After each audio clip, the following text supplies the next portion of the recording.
안녕하세요. 김성길 목사와 함께하는 GTS 말씀 묵상 시간입니다. 오늘은 4주차의 4일째 묵상입니다. 네 번째 날은 하나님 마음 느끼기죠. 우리가 세상을 살아가면서 가장 중요한 것은 관계에서 성공하는 것입니다. 인간이 어떻게 살아야 행복할까? 어떻게 살아야 성공할까?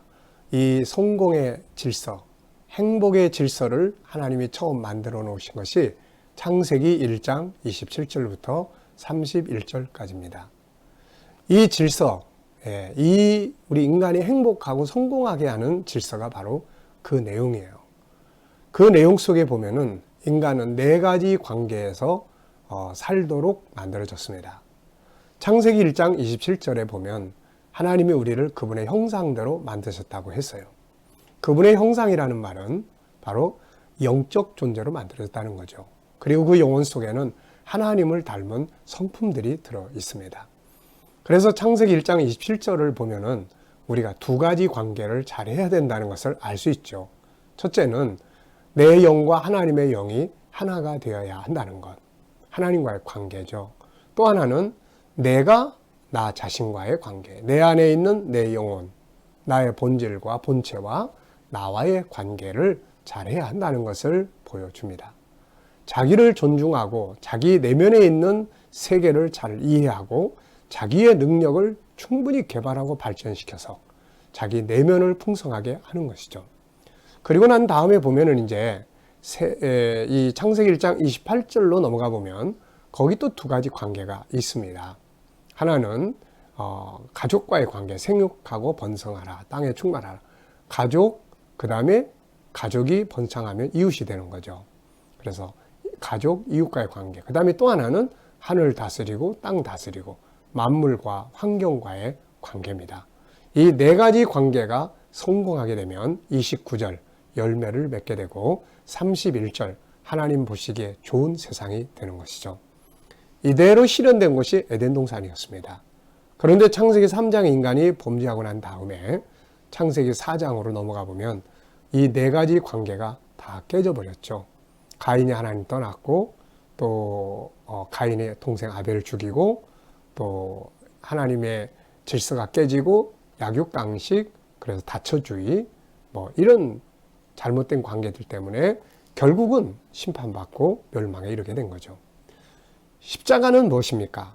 잃어버린 관계를 다시 회복시켜주는 것이죠. 그래서 우리가 신앙생활을 잘 한다고 하는 말은 네 가지 관계를 잘 회복해 간다는 의미가 되는 것입니다.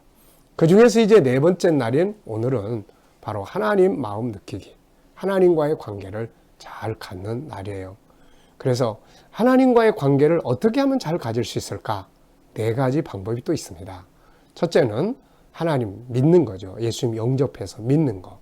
두 번째는 의식하고 사는 거예요. 그분이 계셔. 그분이 날 보고 계셔. 하나님 어떻게 생각하시지? 의식하고 사는 거. 세 번째는 소통하고 사는 거예요. 주님, 이럴 때 주님이라면 어떻게 하시겠어요? 그리고 그분의 응답을 받는 거죠. 응답받는 방법은 우선 내 안에 있는 말씀을 그분이 생각나게 하실 수 있고 성령의 영감을 주실 수 있고 내 영혼 속에서 뭔가 이렇게 영감을 주시죠. 느낌을 주십니다. 그리고 또 내 마음의 확신으로 또 응답하시고 또 어떤 사람들을 보내셔서 말씀하시기도 하고 다양한 방법으로 그분은 응답을 하세요. 그리고 이제 네 번째는 응답 주신 것들을 내가 실천하고 순종하고 사는 것이죠. 이 네 가지가 하나님과의 관계를 잘 갖는 방법입니다. 오늘은 다른 날에 비해서 하나님을 더 의식하고 하나님과 소통하며 사는 날이 되시기 바랍니다. 그래서 하나님과의 아주 좋은 관계를 성공할 수 있는 관계를 만들어 보시기 바랍니다. 자, 오늘도 역시 우리 본문 말씀을 한번 같이 읽어 보겠습니다. 구조는 3, 2, 4, 1. 다리오가 자기 뜻대로 고관 120명을 세워 전국을 통치하게 하고 또 그들 위에 총리 셋을 두었으니 다니엘이 그 중에 하나이라. 이는 고관들로 총리에게 자기의 직무를 보고하게 하여 왕에게 손해가 없게 하려 함이었더라. 다니엘은 마음이 민첩하여 총리들과 고관들 위에 뛰어나므로 왕이 그를 세워 전국을 다스리게 하고자 한지라. 이에 총리들과 고관들이 국사에 대하여 다니엘을 고발할 근거를 찾고자 하였으나 아무 근거 아무 허물도 찾지 못하였으니 이는 그가 충성되어 아무 그릇됨도 없고 아무 허물도 없음이었더라. 그들이 이르되 이 다니엘은 그 하나님의 율법에서 근거를 찾지 못하면 그를 고발할 수 없으리라 하고, 이에 총리들과 고관들이 모여 왕에게 나아가서 그에게 말하되 다리오 왕이여 만수무강하옵소서. 나라의 모든 총리와 지사와 총독과 법관과 관원이 의논하고 왕에게 한 법률을 세우며 한 금령을 정하실 것을 구하나이다.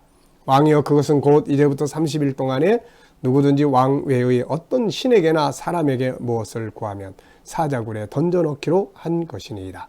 그러니 왕이여 원하건대 금령을 세우시고 그 조서에 왕의 도장을 찍어 메대와 바사에 고치지 아니하는 규례를 따라 그것을 다시 고치지 못하게 하옵소서 하매, 이에 다리오 왕이 조서에 왕의 도장을 찍어 금령을 내니라.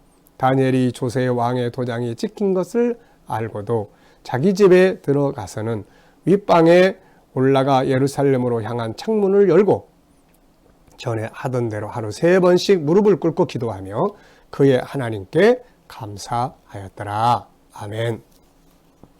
자, 그러면은 이제 4번째 날 하나님 마음 느끼기 질문들을 한번 정리해 보죠.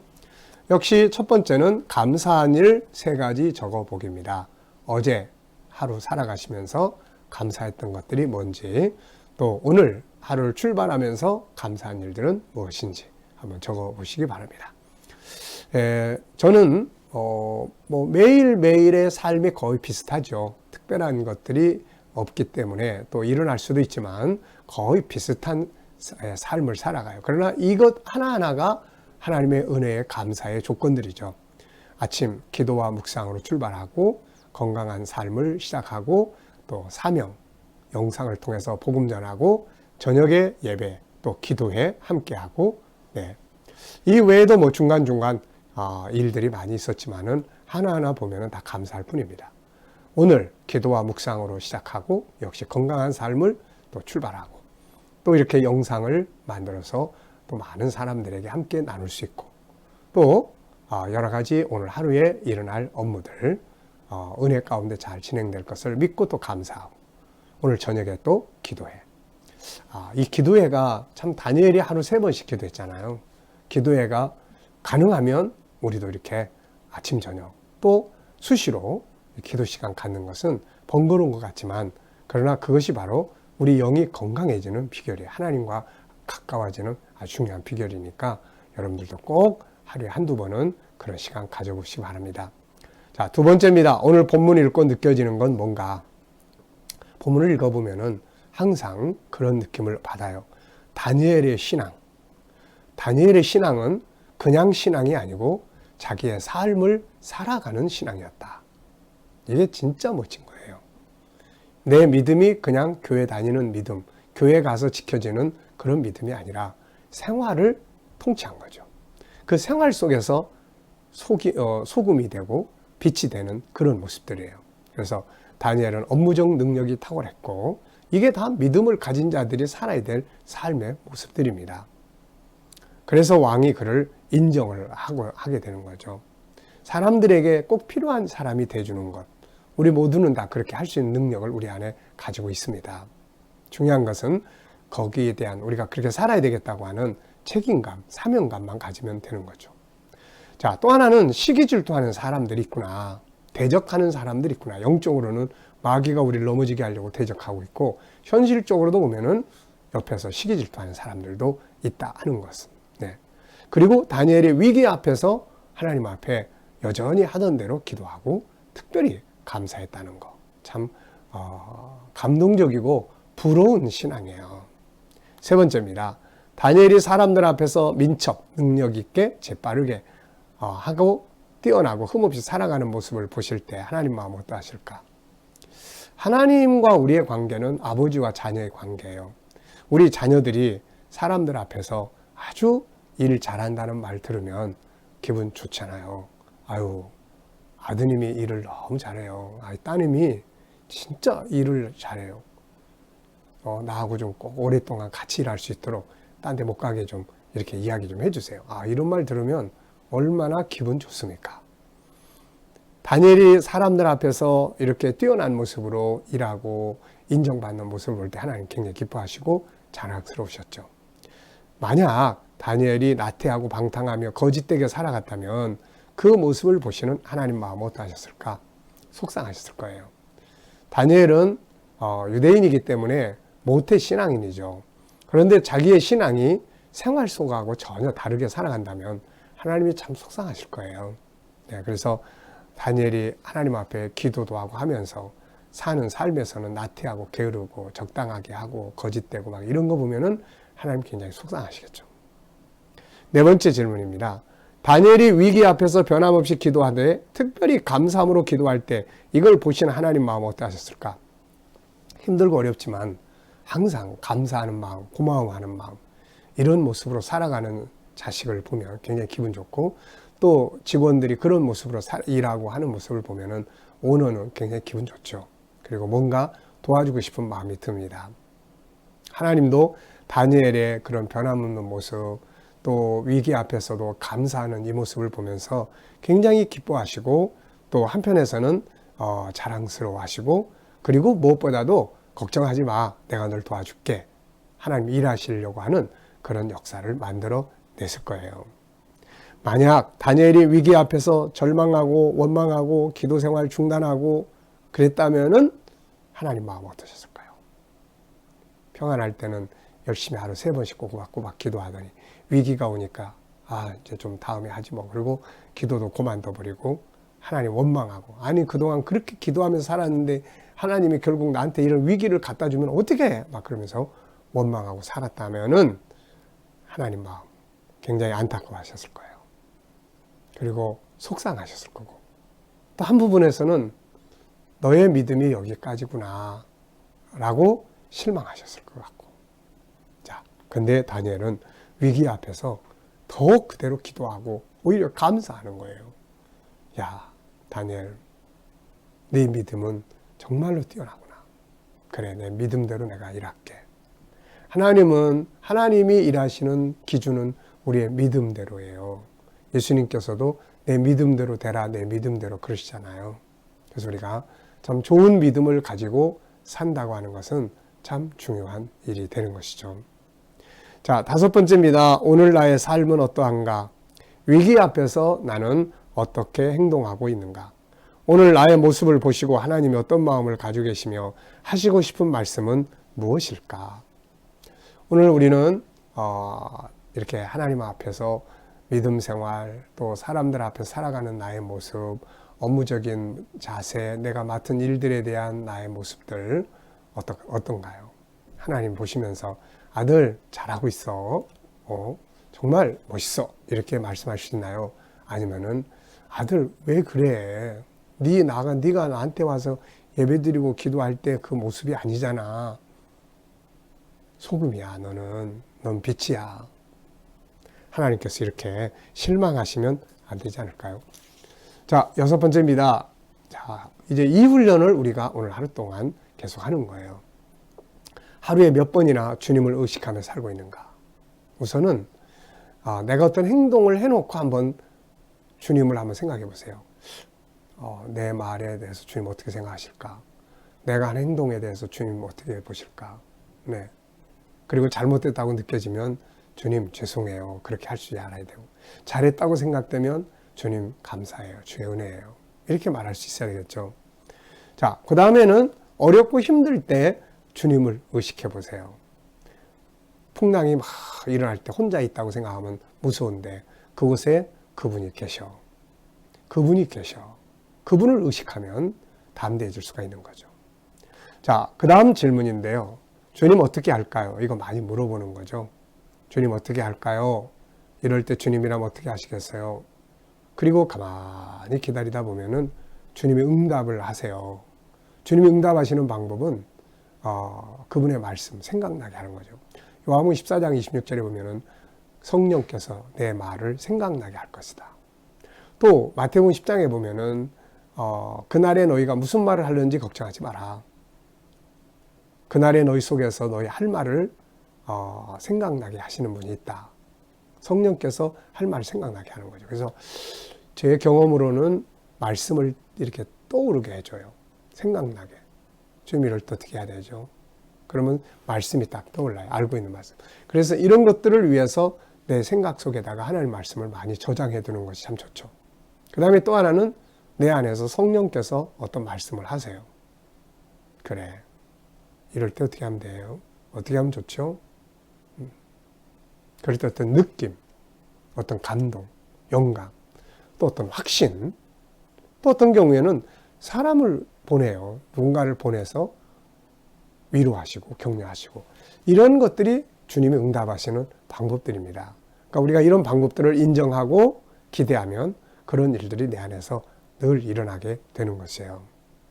자, 그래서 오늘 한 부분은 의식하며 살고 한 부분은 주님께 소통하며 사는 거죠. 자, 주님을 의식하며 사는 것과 전혀 의식하지 않고 사는 것의 차이점 뭔가? 우선은 의식을 하면 자기 절제가 잘 될 수가 있어요. 자기 절제. 주님 이럴 때 어떻게 생각하실까? 아유, 그래, 내가 좀 더 잘해야지. 또 담대함이 생길 수 있고요. 주님과 소통을 하면 다양한 체험들을 하게 됩니다. 응답의 체험, 그리고 마음의 평안함, 그리고 그걸 실천하게 될 때는 삶의 현장에서 그 말씀이 이루어지는 놀라운 은혜들을 경험할 수가 있습니다. 자, 본문을 정리하면서 암송하고 싶은 내용은 무엇입니까? 전체를 다 암송하고 싶으신 분들은 전체라고 쓰시고 그 중에 한 대목을 암송하고 싶으신 분들은 그 구절을 쓰시면 되겠어요. 오늘 말씀 속에서 느껴지는 하나님 마음은 뭔가? 저는 이런 생각이 듭니다. 예수님이 하셨던 말씀이 떠올라요. 너희는 세상의 소금이다. 소금이 만일 그 맛을 잃으면 무엇으로 짜게 하려? 후에는 쓸데없어 다만 밖에버려 사람들에게 밟힐 뿐이니라. 세상에 나가서 뭔가 탁월한 업무적 능력을 나타내고 그래서 사람들이 우리를 귀하게 여기고 같이 일하고 싶어 그래야 되는데 이리 치이고 저리 치이고 그러면서 맛을 잃어버린 소금처럼 살면 안 되잖아요. 또 빛. 네. 그래서 소금은 저는 업무적 능력이라고 생각을 합니다. 그리고 또 빛은 도덕성이에요. 너희는 세상의 빛이다. 산 위에 있는 동네가 숨기지 못하고 등불을 켜서 말 아래 두지 아니하고 등경 위에 두나니 집안 모든 사람을 다 비치느니라. 이와 같이 너희도 너희 빛을 사람 앞에 비치게 하여 그들로 너희 선한 행실을 보고 하나님께 영광을 돌리게 하라. 소금은 업무적 능력이에요. 자기 훈련, 자기 재능 개발, 성령의 영감 이런 것들이 복합적으로 합쳐지면은 세상 사람들보다 뛰어난 능력을 발휘할 수가 있는 거죠. 자, 질문 만들어 봅니다. 첫째, 다니엘은 어떻게 그렇게 왕의 인정을 받을 수 있도록 일할 수 있었을까? 네. 두 번째는 다니엘은 위기 앞에서는 어떻게 그렇게 차분하게 하던 대로 기도하고 감사할 수 있었을까? 참 부러운 내용들이죠. 자, 오늘 우리의 과제입니다. 현장에서 하나님을 의식하며 살아보고 또 하나님과 주님과 소통을 좀 해보는 그런 시간들 가져보시기 바랍니다. 자, 오늘도 묵상과 함께 좋은 하루, 승리의 하루가 되시기 바랍니다. 기도하겠습니다. 하나님 아버지 감사합니다. 다니엘을 보면서 참 부럽고 또 부끄럽기도 하고 그렇습니다. 우리도 하나님 앞에 좋은 신앙, 그리고 이 신앙이 신앙으로 그치지 않고 삶의 현장에서 탁월한 능력을 발휘할 수 있는 신앙이 되게 해 주옵소서. 주님, 오늘도 우리 자녀들과 친척들, 이웃들 중에 믿지 않는 자들은 다 주께로 돌아오게 하여 주시고 또 우리 자녀들과 우리 모든 성도들 살아가는 삶의 현장에 코로나 바이러스로부터 머리털 하나 상하지 않도록 지켜 보호하여 주시옵소서. 믿음으로 행하는 직장과 사업장들이 형통하게 하여 주시고 치료받는 성도들에게는 치료의 능력이 강하게 나타나게 하여 주시며 우리 모든 자녀와 성도들이 가진 꿈과 비전이 아름답게 이루어지게 하여 주시옵소서. 오늘도 이 나라와 민족을 붙들어 주시고 이 땅에서 코로나 바이러스가 속히 소멸되게 하시고 안전한 치료제와 백신들이 개발되게 하여 주옵소서. 나라의 지도자들에게 지혜와 명철을 주셔서 나라를 바른 길로 이끌어가게 하여 주시옵소서. 세계 곳곳에 있는 선교사님들과 저들의 사역에 함께 하시고 불교권, 이슬람권, 공산권, 힌두권 속에 핍박받는 교회와 성도들을 지켜주시고 은혜 베풀어 주시옵소서. 감사하며 예수님의 이름으로 기도하옵나이다. 아멘.